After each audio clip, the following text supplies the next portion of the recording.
So we have with us Bipra Prasum Das. Welcome. Thank you for joining us. I know it's a very, very difficult time for you. Bipra, you're 21. You're studying, and you were also part of the protests in Bangladesh. So just tell our audience, why were students protesting, and what would you say to people in the Indian media who are saying that students were CIA agents, or they were propped up by Jamaat-e-Islami, or it was not an organic protest? So just tell our audience what really happened with students' protest. So the students' protest, as many of you might know, started off as a quota reform protest against the 30% freedom fighter quota that was actually being used to benefit the Awami League, the former ruling party. So now, when that happened, it started off with students who were government job aspirants at first. But when the prime minister insinuated that students were Rajakars or traitors, it was when students all across the country came in and protested it. So Razakar, That's what just for our audience, it's a very pejorative word, right? It's a very big it's a insult very in derogatory Bangladesh. term. Yes. So when students were called traitors, that's when students started pouring in thousands in Dhaka University. And when that happened, the night after that happened, protesters were attacked by Awami League goons, the Chhatro League, which is the student wing of the Awami League. That happened. And that's when basically the protest erupted into a national outrage.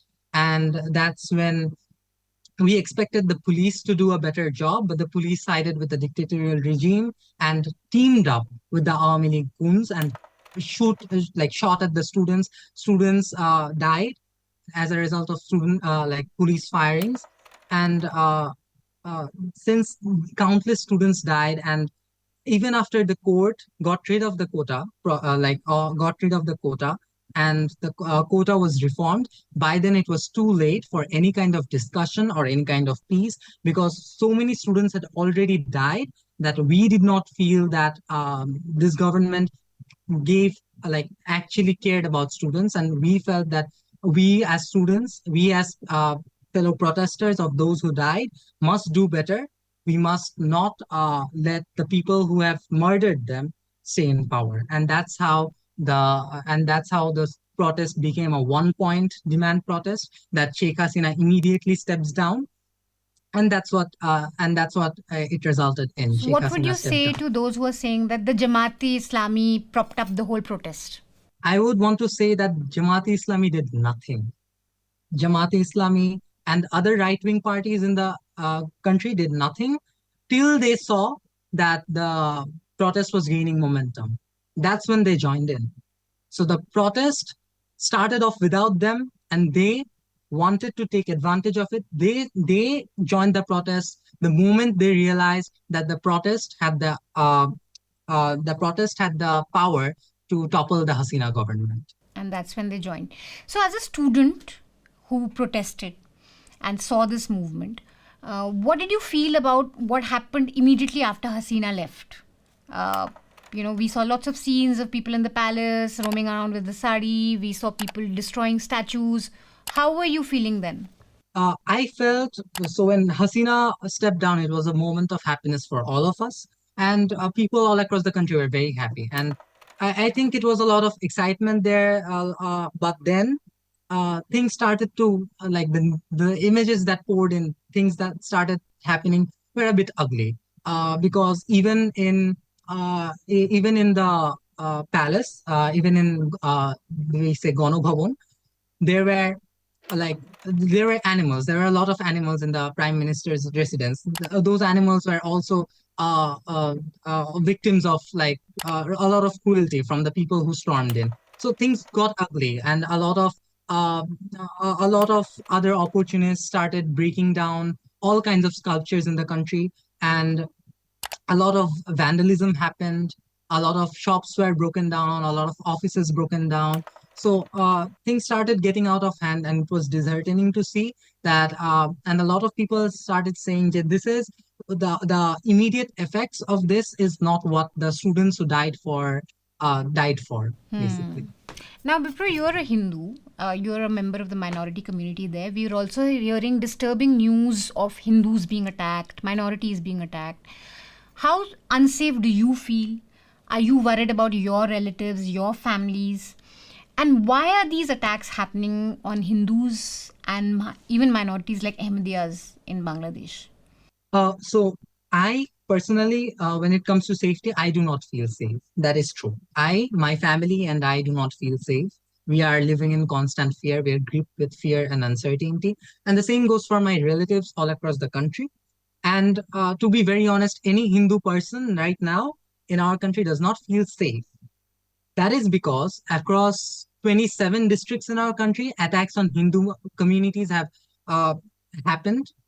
Hindu temples have been vandalized.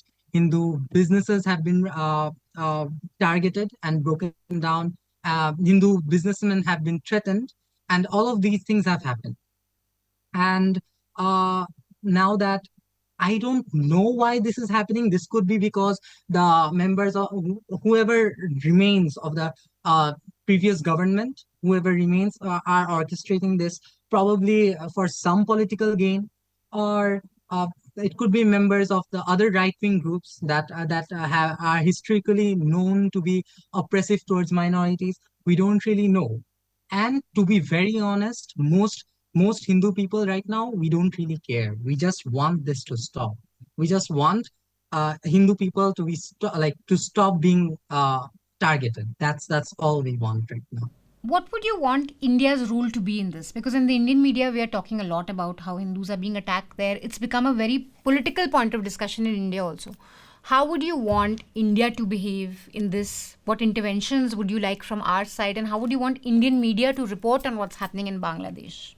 So, uh, as for Indian intervention, most Bangladeshi people do not want it. Most Bangladeshi people, including many Hindus, do not want it.